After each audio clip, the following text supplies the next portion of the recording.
Oi, Pro, boa tarde. Eu sou Maria Eduarda, do grupo Juntas e Misturadas. E hoje eu vim realizar o trabalho das entrevistas da matéria Práticas Pedagógicas em Espaços Não Escolares. E hoje eu estou aqui com a Eliana. Oi, meu nome é Eliana, tenho 54 anos, sou pedagoga há 10 anos e estou fazendo minha segunda formação em serviço social. E trabalho no CCA para crianças e adolescentes de 6 a 14 anos e 11 meses. Então, vamos lá para a primeira pergunta. Qual a função do pedagogo nos espaços não escolares? Então, na verdade, para você ser um sócio-educador dentro de um espaço não escolar, um exemplo, o CCA, o orientador socioeducativo, ele não precisa ser pedagogo, basta ele ter um ensino médio. Mas a maioria das ONGs contrata as pessoas que são formadas em pedagogia. Isso facilita para a gente trabalhar os nossos temas, né, que são roda de conversa, porque a professora ela acaba tendo uma didática de sala de aula, e isso é muito importante para você desenvolver os temas, fazer planejamento, explicar as rodas de conversas, né, uma forma de fazer com que eles participem dessa demanda que se chama que é atendimento de convívio social, que são chamadas nossas rodas de conversa. Então, a maioria das ONGs acabam contratando as pessoas que são formadas em pedagogia e acaba colaborando muito nesse sentido de planejamento, né, de didática, de matérias que eu digo assim, de pesquisa, porque a gente trabalha muito com temas socioeducativos que são temas do seu dia a dia, que são bullying, ECA, garantia de direitos, a gente trabalha isso com os nossos usuários. Não é tipo, então, matéria, Não são disciplinas. São, na verdade, temas, são atividades socioeducativas mesmo, né? E são temas importantes, tipo 18 de maio, valores, vínculos familiares, porque a gente acaba atendendo as famílias também, acolhimento, que é muito importante no CCA. E eu acho que a pedagoga, ela acaba trazendo isso também, né? Porque a professora acaba sendo quase tudo dentro de uma escola, né? Tia, mãe, amiga, e aí isso acaba colaborando com a gente. E eles passam, tipo, mais tempo, às vezes, com a gente do que em casa. E aí também eles têm a opção mesmo de, como aqui é um espaço não formal, onde que eles não são obrigados a estar fazendo as coisas, então eles acabam optando mais de gostar de estar aqui, né? Porque se torna um espaço livre. E aí eles acabam adorando isso, mas a pedagoga acaba ajudando muito a gente em termos de pesquisa de painéis, principalmente para a criação de painéis, sabe? Para didática mesmo de dentro. Conhecimento. Sim. Então, fechou. Segunda pergunta. Quais são as maiores dificuldades de um pedagogo pode enfrentar nos espaços não escolares? Então, eu acho que na verdade é isso. Eu mesmo, quando eu era pedagoga, que eu iniciei aqui em 2018 como orientadora socioeducativa, eu não conhecia nada da assistência social, porque essas ONGs, esse serviço faz parte da assistência social, né, da Secretaria Municipal de Serviço Social, de SMARTS.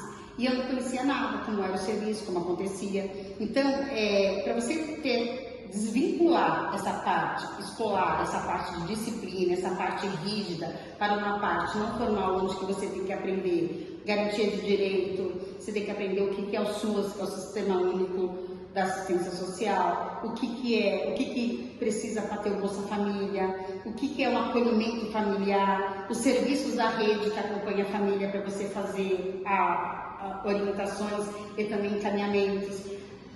Conhecer os serviços da rede para você articular e você fazer com que aquela família entenda que é o direito dela e ela ir atrás. Então, eu acho que os desafios são mais esses, porque são áreas totalmente diferentes. São mais humanos. Então, assim, é que a pedagoga na escola ela, assim, tem a importância muito de ensinar, né? Então, ela tem os instrumentais da parte do Ministério da Educação, dos planejamentos, do PPI, PPP, e aí por si só. E nós não, nós já somos uma outra coisa, né? Uma parte mesmo de acolhimento, de assistência, de garantia de direitos, de visita domiciliar. Então eu acho que o desafio foi mais esse mesmo, de conhecer a parte da assistência social. É completamente diferente. É completamente diferente. Sim. Pergunta 3. Quais dicas você daria para os futuros pedagogos que pretendem ingressar na carreira e atuar em espaços não escolares? Conhecimento, gente, é ir atrás de conhecimento, de formação, de conhecer o que é o SUS, o que é SMARS, o que é a rede, né? O que os serviços, as ONGs, os serviços não escolares que nós temos dentro de São Paulo oferecem para as crianças. É formação. É só sempre conhecimento. Sempre conhecimento. Pergunta 4. Quais benefícios que o pedagogo e o educador social pode adquirir em espaços não escolares? Então, quando eu vim para cá, você passa a fazer muito parte das famílias, principalmente algumas que são muito vulneráveis, sabe? Que a gente trabalha muito com famílias com vulnerabilidade, crianças em vulnerabilidade. E aí, você quer, tipo assim, fazer mudança, sabe? Fazer com que as coisas aconteçam para aquela família, para aquela criança sair daquela situação. Você quer, e às vezes é difícil porque não depende só de você, depende de um sistema, E isso fez com que eu adquirisse, assim, muita paciência, porque eu falo que o nosso trabalho é um trabalho de formiguinha, né? Porque a assistência social é um trabalho de formiguinha, me fez mais humanizada, muito mais humanizada, e ter muito mais empatia com os problemas dos outros. É porque a gente vê não só a nossa visão, mas várias. Isso, porque você acaba, então, hoje nós somos um serviço que atendemos 120 crianças, eu tenho 127 e temos 100 famílias. Então imagina eu atender 100 famílias, eu sei o nome de todos os nossos atendidos, eu sei qual a composição dessa família, eu sei qual a vulnerabilidade dessa família. Então, assim, você acaba fazendo parte daquilo. É claro que umas te dão uma abertura muito maior e outras um pouco menor. Mas isso é o que eu falo, nosso serviço também é um serviço de formação de vínculos, né? De fortalecimento de vínculos. Então, isso você vai adquirindo aos poucos. E aí, quando você consegue, eu falo que você... É isso, você se torna mais empática com as coisas, você diminui mais o seu julgamento com as coisas, porque você vê que não é só seu mundo. A visão amplia. Pergunta 5. Como você acredita que esse espaço impacta na vida dos seus alunos, da comunidade e do país?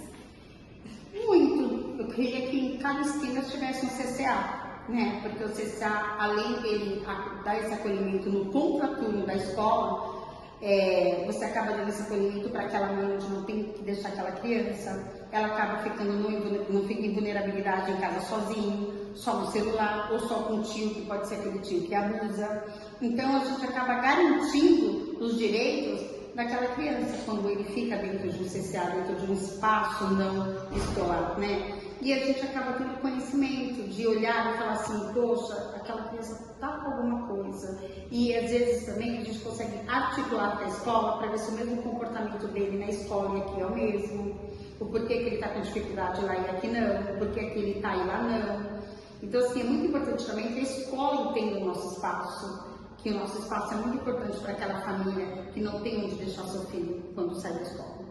E aqui também eles aprendem bastante, né? Até tem aulas de... Sim, porque aqui nós temos atividades de oficinas, então oficina de percussão, oficina de teatro, oficina de coral e musicalização, oficina de capoeira, oficina de percussão. E fora isso, nós temos as nossas atividades, que são os nossos planos de ação, que a gente envia para a prefeitura, onde que a gente tem projeto de higiene, projeto de literatura, que é leitura, de emprestar e de devolver, temos passeios, né? Temos várias outras coisas. A gente dá almoço, dá café da manhã, almoço, café da tarde e almoço para quem entra tarde, porque aqui a gente atende em 2 períodos por ser contraturno da escola. Então, às vezes, tem crianças que estão aqui que a comida que ela tem, que ela está comendo aqui na escola. Às vezes aquela criança que não falta porque realmente Não tem nada. É isso. Então, eu acho que é muito importante. Eu acho que deveria ter muito mais espaços, principalmente aqui na Zona Norte, que tem uma demanda assim, muito grande, uma vulnerabilidade muito maior ainda. Isso mesmo. Pergunta 6. Quais são as estratégias utilizadas para promover a participação ativa dos participantes do espaço não formal? Então, vou falar para você que assim, olha, é tão difícil porque tudo começa com uma conscientização, né? Porque quando a mãe deixa o seu filho vem fazer a matrícula aqui, ela acha que é um espaço para a criança brincar. É também. Com jogos educativos, brincadeiras livres, recreação, gincanas, que tudo isso a gente faz. mas também é um espaço onde a gente trabalha a criança, o seu protagonismo, a sua consciência de garantia de direitos. Olha, aqui dentro do território tem uma rede de UBS, de CAPES, de SPVV, e você tem o direito de usar. Quando a família vem fazer a matrícula aqui, ela entenda que eu não estou fazendo favor, isso é um direito dela. Então, ela tem que lutar com o direito dela.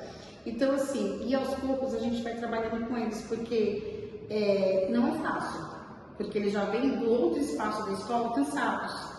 Então, assim, é muita conversa e é muita conscientização, oferecendo bastante atividades diversificadas. E também na escola eles não têm muito esses assuntos. Então, não. Eu acho que na escola é uma coisa assim, que se torna tão obrigatório, que você tem que ensinar, que você tem um planejamento, que eles são obrigados a aprender, que tem isso, tem método, não sei o quê, que acaba. Aí também tem os desafios, né? Dentro da escola, que aquela criança que tem aquela dificuldade, que a família não aceita, que tem uma deficiência intelectual, tem um autismo, ou tem até comportamental mesmo, e é tão difícil, às vezes a família está presente nessas situações e acaba atrapalhando toda a sala no contexto geral, né? Então, eu acho que aqui acaba sendo assim, um sopro, porque nós aqui mesmo, quando aparece algum problema de alguma criança que a família traga pra gente, faz assim, nossa, meu filho está demais na escola, a gente articula com a escola. A gente vai até a escola, para conhecer, para conversar com o coordenador, para saber como que é essa criança aqui, o porquê que ele está agindo assim, qual a dificuldade, o que está acontecendo. Não, porque lá no CCAI não é assim, vamos ver, e aí a gente faz visita domiciliar, a gente conversa com a mãe, a gente faz esse acompanhamento, se precisar a gente faz encaminhamento para o OBS, para ele ser encaminhado para o CAPES. Então tem todo um eco de atendimento para esse usuário, entendeu? Então, eu falo que é um espaço assim muito amplo e importante. Pergunta 8. Qual a função que o educador social exerce em espaços não escolares? Qual é a função que o educador social exerce em espaços não escolares? Sim. Pergunta 7. Como é feita a formação continuada do pedagogo ou educador social que trabalha em espaços não formais? Então, SMAGs, ele sempre oferece cursos para a gente de formação. E aí tem parcerias que eles fazem, por exemplo, o Instituto Criança é Vida, tem formação sobre perda, sobre bullying, sobre abuso sexual. Aí tem o 18 de maio que a gente faz manifestação em todo o território com os profissionais da rede. Tem formação dentro do espaço também, que a gente chama que é a rede, que é o espaço público, onde pessoas importantes vão em uma palestra. A gente tem encontro de rede com toda a rede para discutir qual a dificuldade, o que pode melhorar, o que não pode. Tem o NAPA, que faz parte da educação, onde a gente também tem encontro mensal com o NAPA sobre assuntos importantes também, com as dificuldades que tem com a educação, com a saúde e com o serviço social. Então, a formação é sempre oferecida pelos SMAGs. E tem também a formação que a ZOSC oferece para nós, né? Então, por exemplo, eu cheguei aqui como pedagoga e aí eu entrei numa área onde eu não tinha um conhecimento que era de serviço social e a OSC acabou pagando uma pós para mim de SUAS, do Sistema Único de Serviço Social. Vocês pagam tipo completo? E aí eles pagaram para que eu possa ter feito essa formação e ter conhecimento como que funciona o sistema da assistência social. Acabei fazendo depois uma pós também dentro da psicopedagogia inclusiva, por minha conta. Fiz um curso também dentro da assistência social na prática, né? E hoje eu estou fazendo uma nova formação, uma nova faculdade de serviço social, porque eu me apaixonei muito por essa área.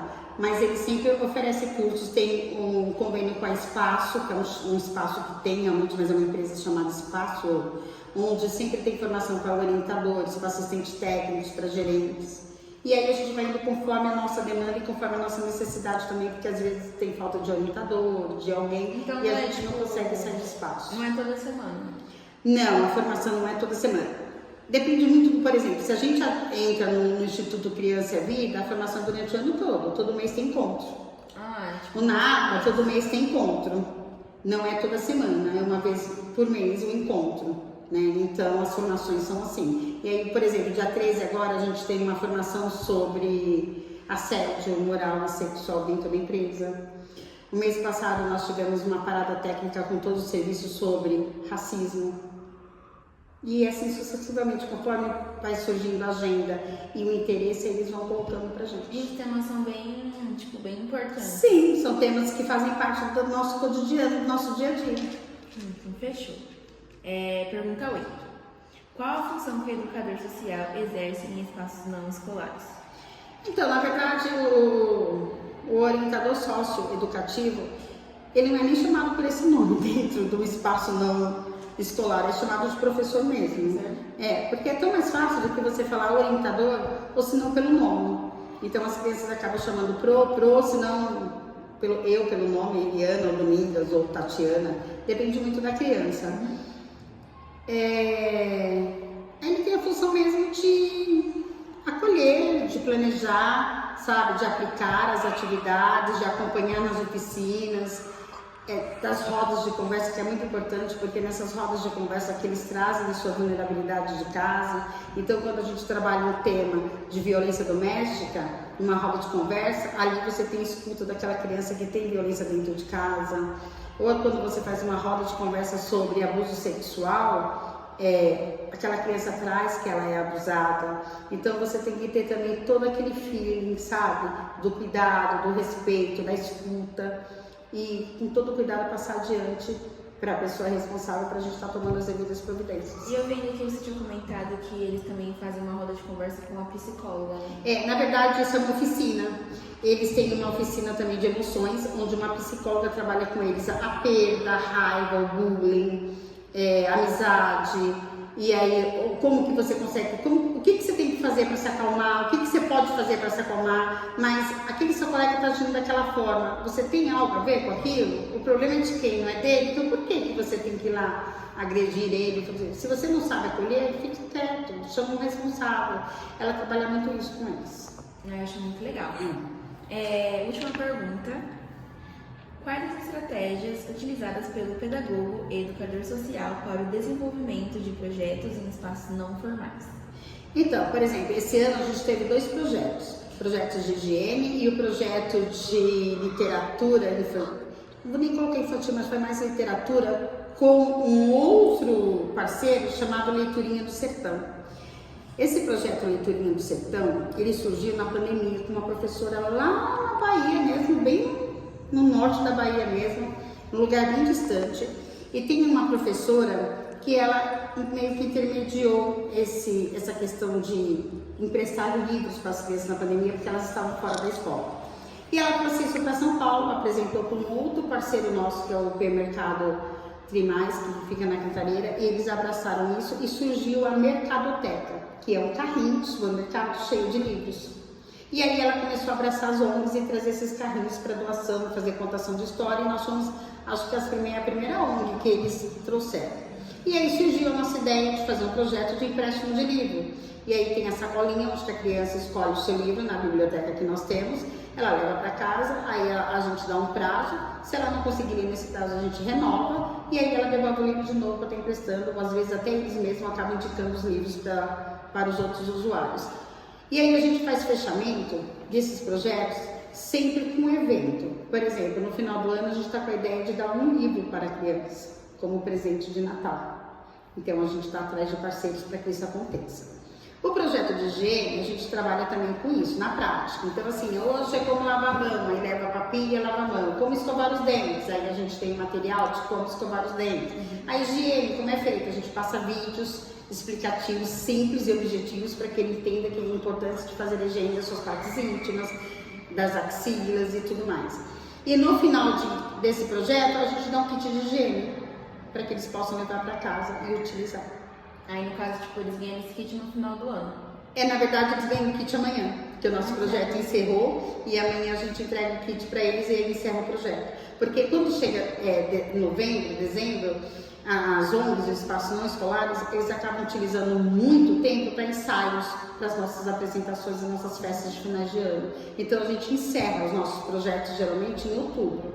E aí em novembro e dezembro a gente fica mais para isso mesmo, para ensaio das oficinas, para figurino, confecção, porque é tudo eles que fabricam, não são eles que participam, cartazes, painel, decoração, tudo são eles que fazem. tipo assim, a marca deles está em tudo. Em tudo, em tudo. Hoje mesmo a gente teve uma peça de teatro sobre o bullying, eles que criaram coreografia, eles que trouxeram a demanda do bullying da escola, eles que participam, eles que criam junto com a oficineira de teatro. Bem legal. Sim. Eliana, eu quero agradecer, obrigada. Sim, eu que agradeço. E é isso, Pro. Obrigada. Obrigada.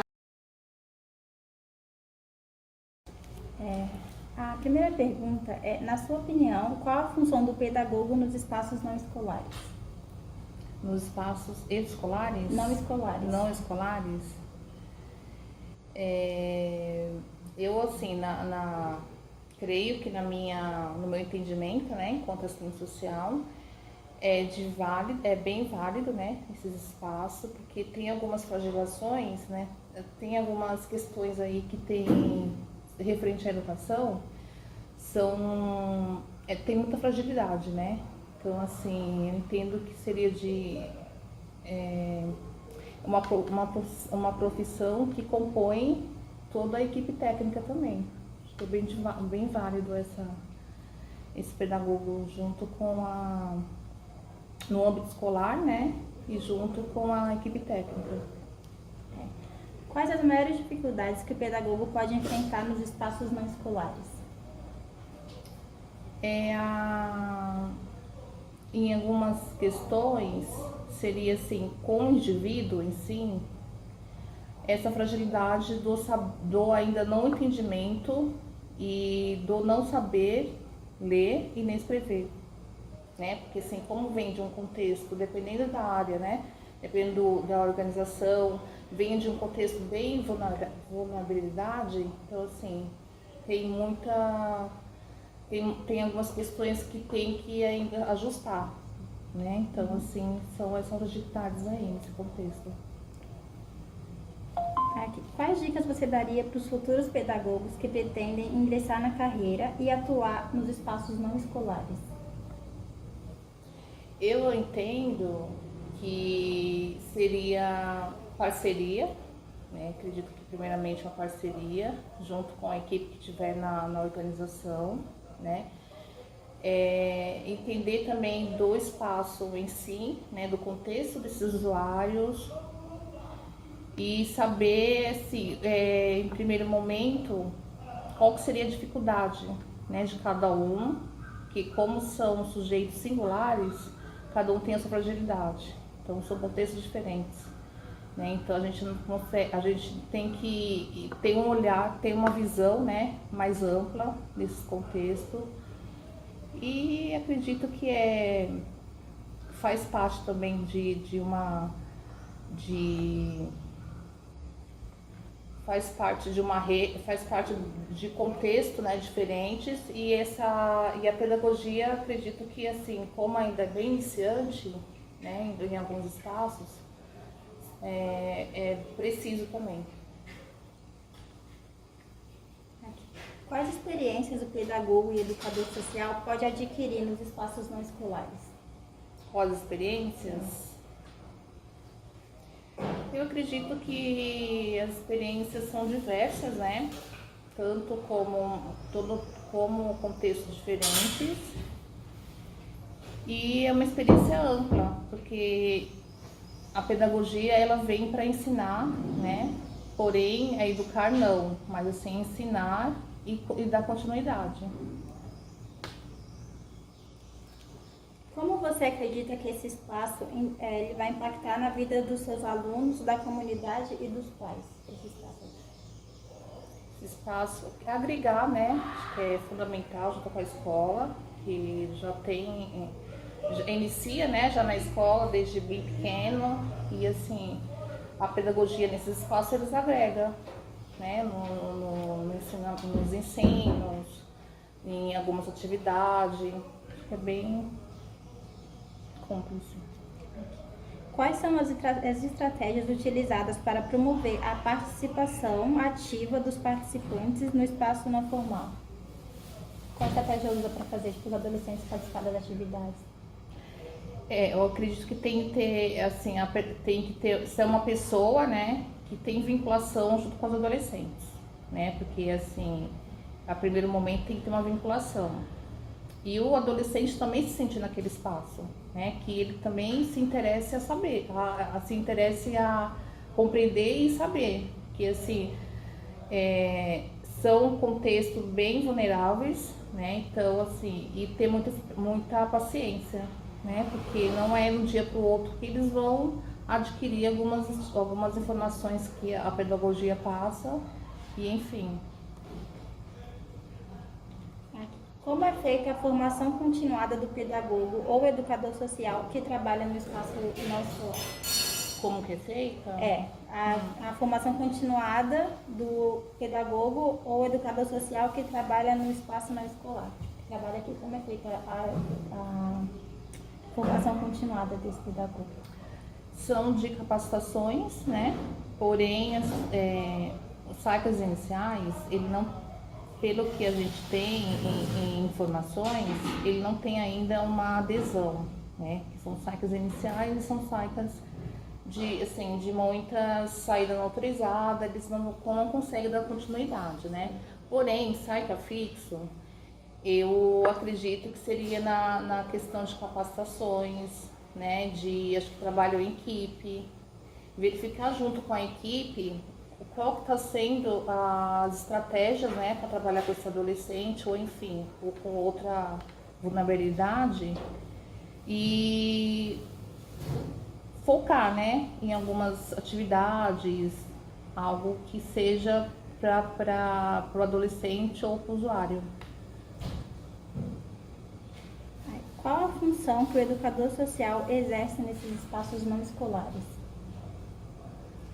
Eu acredito que é um ensinamento, né, no âmbito escolar ou algo similar, né? E atividades, uma roda de conversa, né, com livros, a base mais da educação mesmo.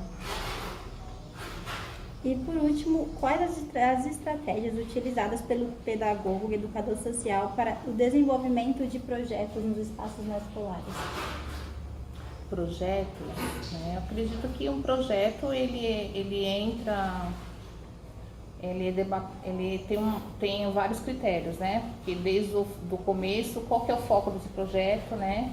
Tem o começo, meio e fim, e dependendo do projeto é fazer um contexto mesmo de todos, principalmente da equipe técnica, né? E ver e focar mesmo no objetivo desse projeto, né? Para ver se realmente vai dar continuidade, se é aquilo mesmo, e conversar mesmo com o usuário, com os adolescentes e também pedir opinião. Que essas conversas têm que ser bem com as pessoas que vão inserir, né, que vão ser inseridas nesse projeto. Acho que passar orientações e ver se realmente é aquilo que está proposto, porque um projeto não depende só de uma pessoa, né, das pessoas que estão nesse projeto, mas depende muito da pessoa que vai ser inserida nesse projeto. Aí a gente encerrou, tá? Muito obrigada, já acabou com sua resposta, tá? Tá bom. Obrigada a você.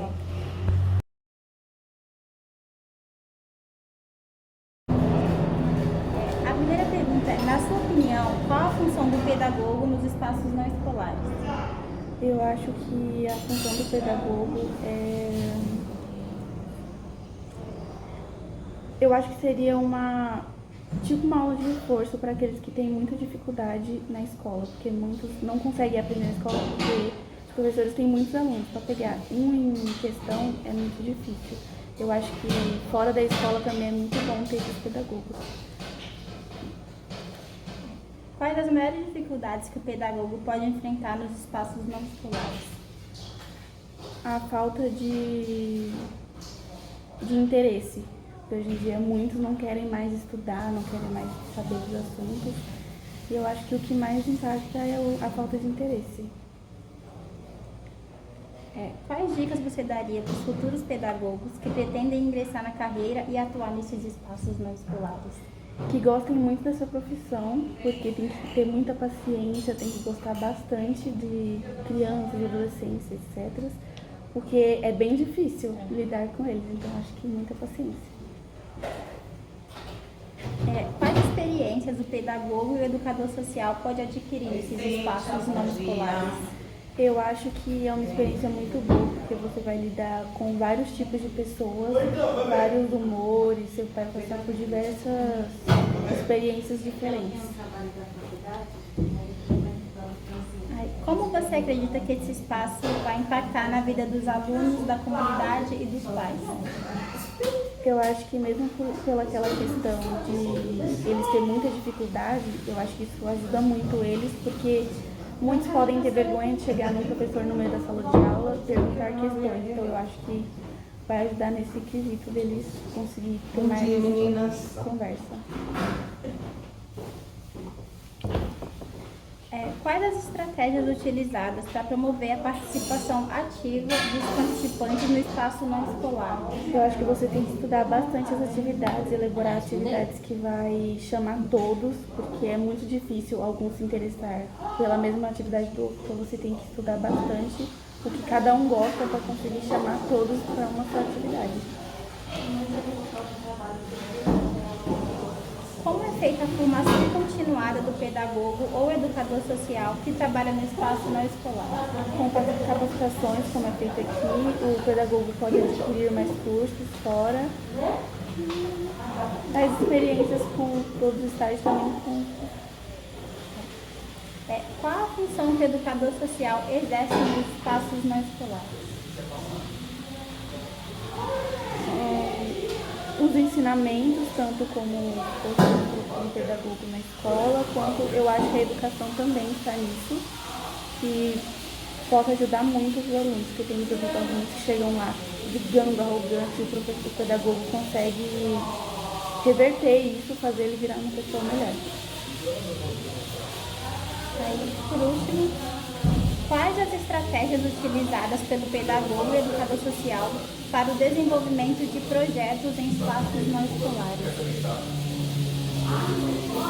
A mesma estratégia, que conseguir atividades, projetos que tenha o interesse de todos, consiga chamar todos para o assunto, porque é bem difícil você ter que estudar bastante sobre aquele assunto para chamar todos. Obrigada.